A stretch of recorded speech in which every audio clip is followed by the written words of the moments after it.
Howdy guys, and welcome back to another episode of Albert Engel's Pro Career in PCM 24. We're going to be hopefully winning the Giro in this episode. We've got stage 17, 18, 19, 20, and 21. I don't know that we're going to get through all of them now that I've said it out loud, but we'll definitely get at least 3 stages in. They're all very eventful stages, bar stage 18, which is Pancake Flat. However, we need to focus on this one in front of us, the Ponte de Legno to Lavano stage. We go over the Passo del Vitrolo and then the Monte Rovera.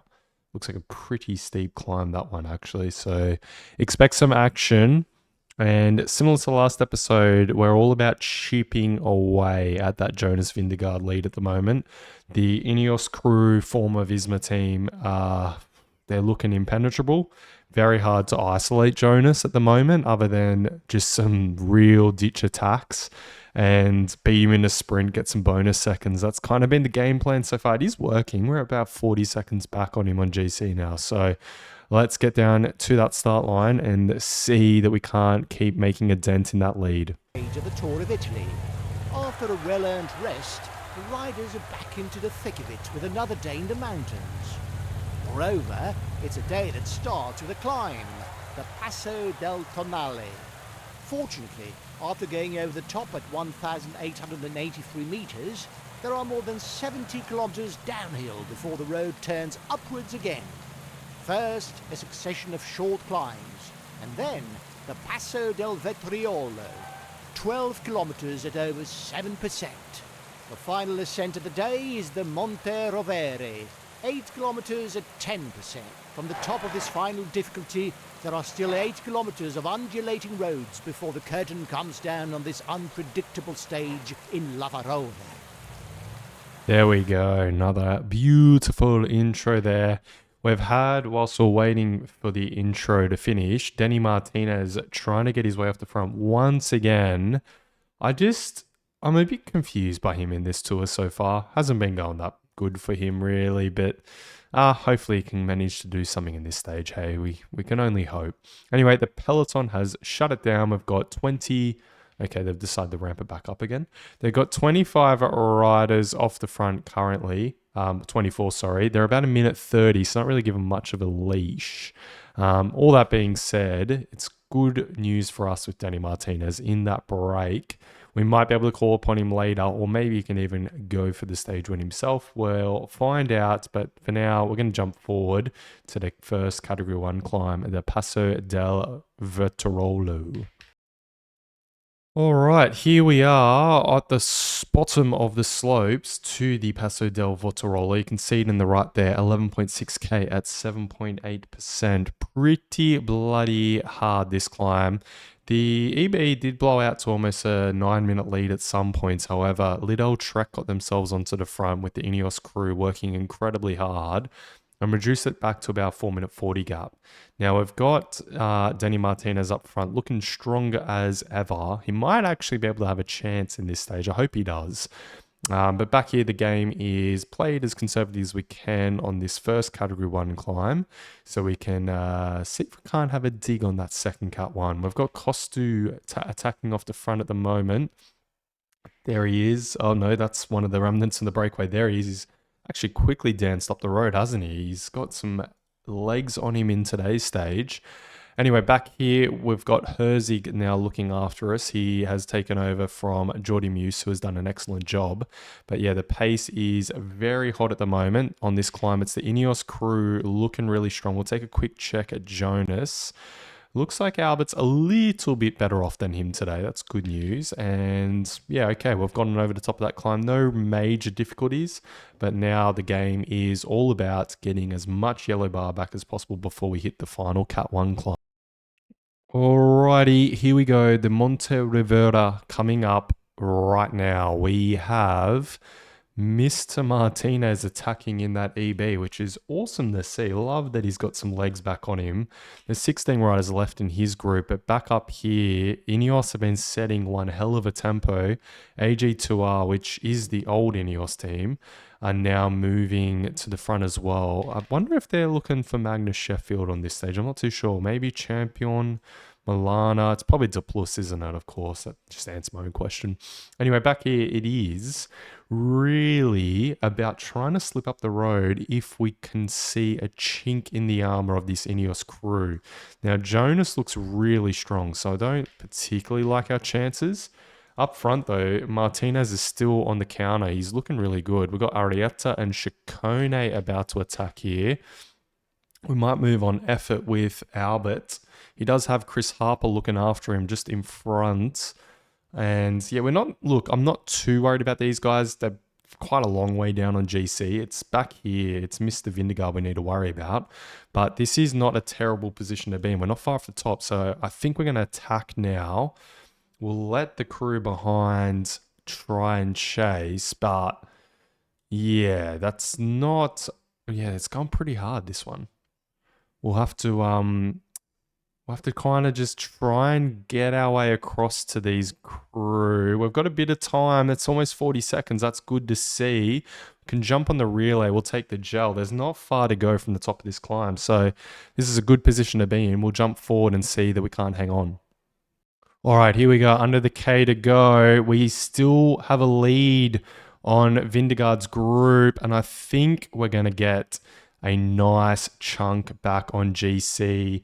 The clock has started. I think we might even have that 40 seconds we needed on the road. He's just crossed the line there. So we'll jump ahead to the podiums and see how we went. All right. It was Lennart van Eldvert taking that stage on, a little bit preoccupied back with us to see what was going on. Simon Yates, though, shout out to him, getting second. Unfortunately, Danny Martinez nowhere to be seen. But the big news, 9 seconds the good over Jonas. Now Albert has resumed a lead in the Giro. Love to see it. He got it in the first stage. Finally, in stage 17, he's back in the lead. Nans Peters still leads the best climber. Milan still leading points class. Albert's obviously still in the lead, a young rider. And Ineos extending lead in the team class. All right, there it is. Danny Martinez only managing 12th. Yeah, not really his tour this one. It's not gone really his way, although Van Eldert, obviously a very strong climber in his own right. And same for Simon Yates. Can't ever underwrite his efforts. But the big news for us, moving into the leader GC with 3 stages remaining, that is, or 4. I'm never the best at math. 18, 19, 20, 21. 4 stages remaining.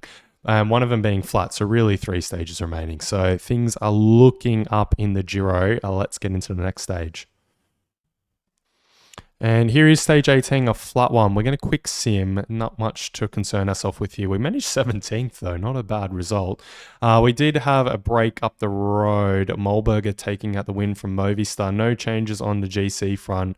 On the points front though, Milan extends his lead slightly out to 9 points from 7 over Deli. So all to battle for over there. I'm kind of a bit surprised I haven't seen either get in the early break yet to try and extend their lead over the other. But yeah, anyway, that's how the cookie crumbles. Let's get on to stage 19. And stage 19, another medium mountain stage from Murano Lagonara to Centauro di Casalmont. So pretty interesting one looking at that profile.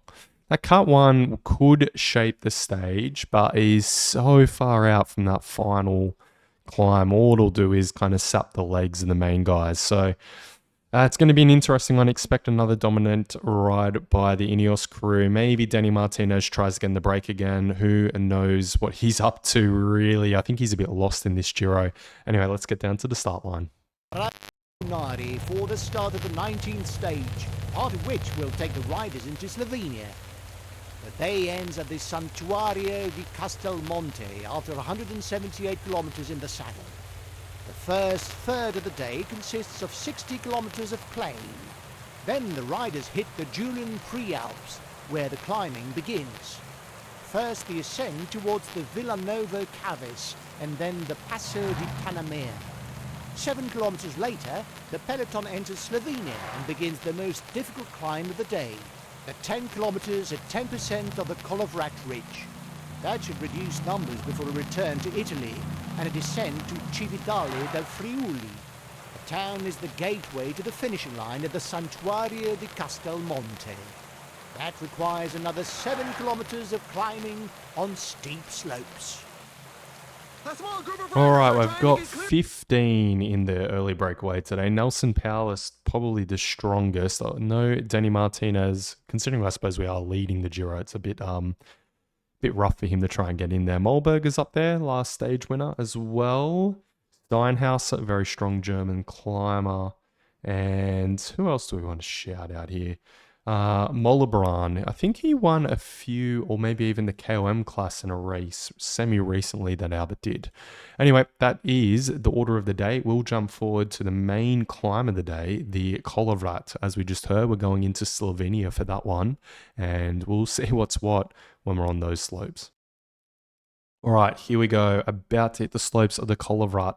A very, very steep climb, 8.6% at 10k long. We're going to move our effort bar a little, just preemptive a little bit of the Ineos riders, but no, not much happening. So we'll jump it back onto 8x. It's really just on our team. We're happy to ride it conservative, if I'm honest. Where we currently sit, look, I know Albert is typically dominating Grand Tours, but where we currently sit, we're in the lead. We've got 9 seconds on Vindegaard, and we have a TT coming up. He knows he can't beat us in the TT. Well, you'd assume. Like I said, I play my game like it would be IRL. But anyway, you know Vindegaard can't beat us in the TT.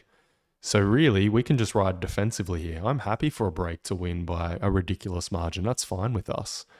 We'll adjust our effort a little though, back up to 79. We've got Tronchon and Harper on the front, pushing some pace.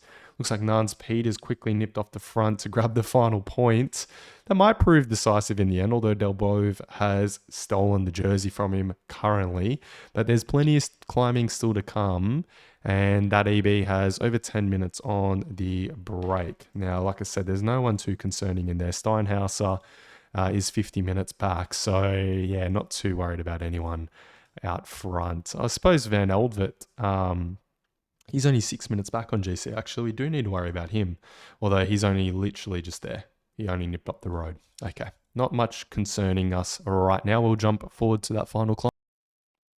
All right, here we go. We got Tronchon on the front, drilling it up this final climb. We're kind of just setting almost a false tempo. We've caught Delbove now from that early break as well. Probably the more dangerous of the two that were up the road, or four. Anyway, we've got Tronchon still doing an excellent job here. It's going to be battled out between Steinhauser and Jugget from Astana. I'm back in the German, I think. But anyway, we've got Tronchon still doing an excellent job. And he is now done. So we'll hit pause quickly and we'll move Chris Harper onto the front. We'll just get Tronchon out of the way as we're about to find out who has won the stage. Am I right? No, it's Jordan Jaget from Astana. Too strong. All right, back here though, it is a great tempo being set by Chris Harper. Too good for anyone to want to come over the top. We'll take the gel with Albert. We'll launch sprint with Chris Harper now as well.